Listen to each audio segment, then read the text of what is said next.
আসসালামু আলাইকুম এভরিওয়ান, আপনাদের মাঝে নতুন একটা ব্লগ নিয়ে চলে গেছিলাম। সবাই কেমন আছেন?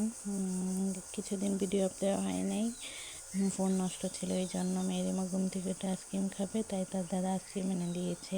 তারপর আর কোনো ক্লিপ নেওয়া হয় নাই। আমি আমাদের বাসায় চলে আসি। আমাদের বাসায় এসে মেহেরিমা আর আমি একসাথে, তো মেহেরিমা খুব খেলা করছিল, অনেকদিন পর নানা বাসায় গিয়েছে, এই জন্য খুশিও ছিল। তো সব বাচ্চারা এসেছে আমাদেরকে সালামি নেওয়ার জন্য।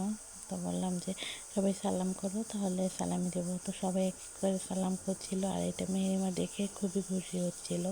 তো সবাই সালাম করার পর আমি সবাইকে সালামি দিচ্ছিলাম। মেহেরিমাও দেখছিল, আমাকে বলছিল ওকেও দেওয়ার জন্য। পরে আমি বললাম তোমাকে তো দিচ্ছি। পরে আমি আমার ভাইয়ের কাছে চলে যাই, ও বলতেছিল যে ওকে নাকি সালামি দিতে হবে। তো আমি ওর কাছে চলে যাই। তো বললাম গিয়ে যে আমাকে সালাম করো, তাহলে আমি তোমাকে সালামি দেবো। তো বলতেছে সত্যিই দেবো সালামি? ও তো জানে না কত টাকা দিব।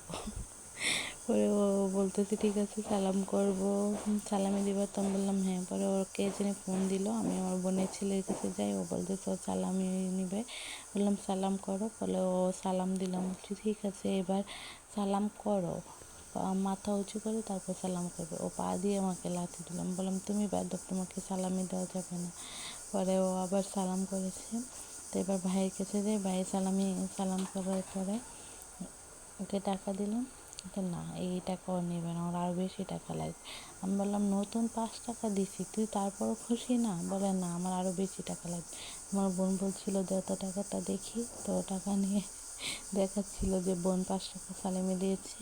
তো গাইজ বলেন তো, টাকা তো টাকাই, 5 টাকা হোক আর 5,000 টাকা হোক, বলেন তো ওরা তো নিবেই না 5 টাকা, ওরা আরও বেশি নেবে। তো না নিলে নাই, আমি চলে গেলাম আমার ফুপ্পিদের বাসায়।